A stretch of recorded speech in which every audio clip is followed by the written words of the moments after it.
Ein Mann, ein mysteriöser Steinkomplex. Keine Geräusche, kein Kran, keine Helfer. Nur ein schmaler Mann, alleine, mit einem geheimnisvollen Lächeln. Was er gebaut hat, fasziniert Menschen bis heute. Was er wusste, bleibt ein Rätsel. Willkommen bei Coral Castle. Lost Places. Remote Viewing. Forschung. Expeditionen. Paranormales. Supported by To the Matrix. Remote Viewing. The True Human Show. Coral Castle ist kein Mythos. Es steht heute noch in Homestead, Florida, wie ein steinernes Zeugnis eines Wissens, das niemand so recht versteht. Über 1100 Tonnen Korallengestein, bewegt, geformt, errichtet von nur einem Mann, Edward Leeds Calnan. Offiziell ohne Hilfe, ohne Maschinen und ohne Strom. Was trieb ihn an? Wie konnte er das schaffen? Und was bleibt heute davon übrig?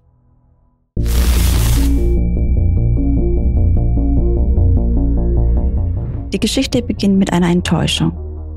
Edward Leeds Calnan war verlobt mit Agnes, seinem Sweet 16, wie er sie nannte. Doch am Tag vor der Hochzeit verließ sie ihn. Leeds Calnan wanderte aus, kam nach Amerika und begann zu bauen. Nach eigenen Aussagen tat er das für Agnes, ein Denkmal oder ein Rückzugsort, vielleicht auch eine Botschaft. Jahrzehnte arbeitete er allein, Tag und Nacht.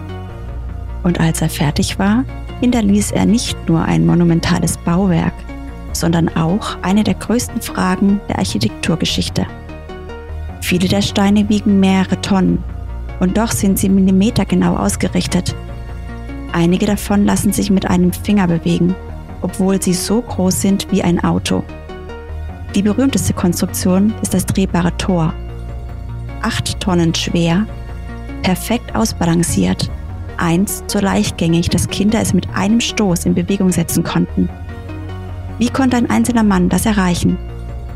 Leeds Calnan sprach von Magnetismus, von natürlichen Kräften, von Prinzipien, die er entdeckt habe, aber nie öffentlich erklärte. Bis heute gibt es keine eindeutige Antwort. Ingenieure, Historiker, Physiker, viele haben versucht, Coral Castle zu entschlüsseln. Einige glauben an einfache Technik, an Hebelgesetze, an Erfahrung. Andere vermuten verlorenes Wissen, gezielte Feldnutzung, magnetische Manipulation. Doch eine Sache bleibt: die Faszination. Und die offene Frage, ob Edward Leeds Calnan wirklich nur ein exzentrischer Bastler war oder ein Eingeweihter in eine vergessene Kunst.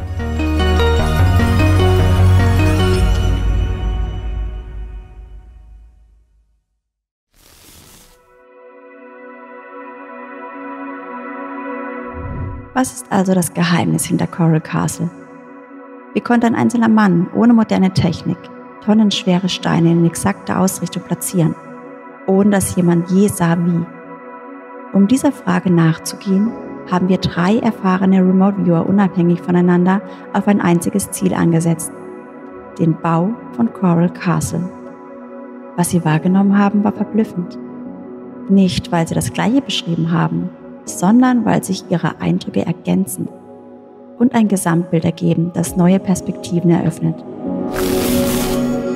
In Session Nummer 1 tritt zuerst ein Fund in den Vordergrund. Etwas, das offenbar vor dem eigentlichen Bau entdeckt wurde. Es wirkt wie ein Relikt, teils künstlich, teils biologisch, möglicherweise Teil einer früheren Maschine oder eines technischen Objekts. Ein Fragment, das als Auslöser dient und mit dem später alles beginnt. Besonders auffällig: die Steine selbst zeigen Lichteffekte, als ob sie von innen heraus aufglühen, wenn ein bestimmter Zustand erreicht ist. Dieses Leuchten ist nicht mit bloßem Auge sichtbar. Es tritt nur unter bestimmten Bedingungen auf. Auch die Bewegung der Steine wird anders erlebt, als man erwarten würde. Nicht schwer, nicht mühsam, sondern zielgerichtet, strukturiert, fast schwebend, als ob sie einer unsichtbaren Ordnung folgen.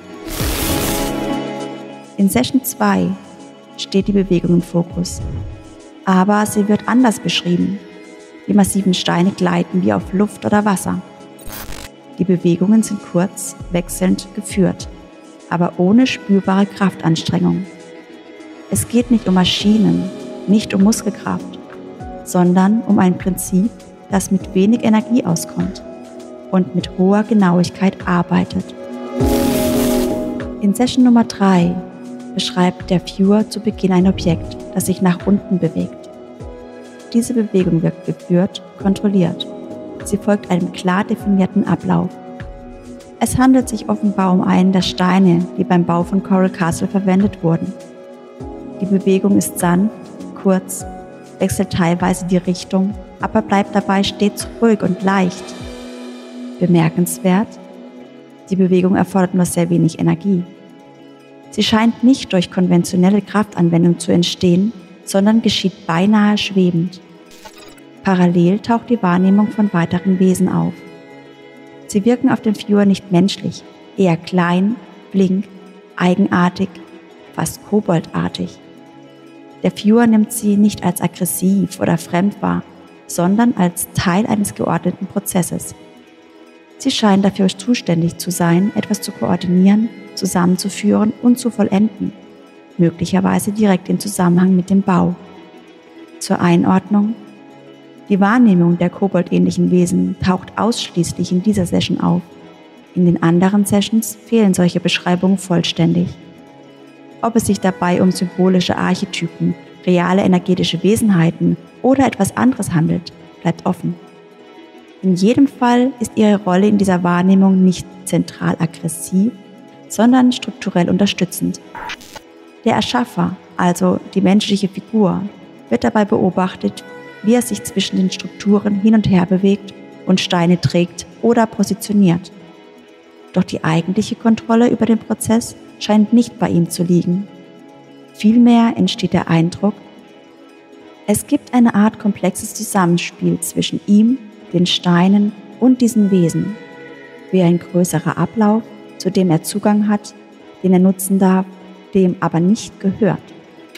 Ein interessanter Aspekt ist das Gefühl, dass die Bewegung von oben kommt, nicht im physischen, sondern im übergeordneten Sinn. Gesteuert, freigegeben oder eingeleitet durch eine externe Instanz oder ein System. Ein zentrales Motiv dieser Session ist außerdem ein Fund, der vor dem eigentlichen Bauprozess gemacht wurde. Es scheint, als sei etwas entdeckt worden, das bereits dort war. Ein Objekt oder eine Substanz, die entweder technischen oder energetischen Charakter hat. Es wird als wertvoll, selten und bewusst unter Verschluss gehalten beschrieben. Der Viewer erkennt, man profitiert von diesem Fund. Diese Eindrücke wurden bereits in der ersten Session beschrieben und zeigen eine Parallele auf. Was sich durch alle 3 Sessions zieht, ist ein gemeinsamer Nenner.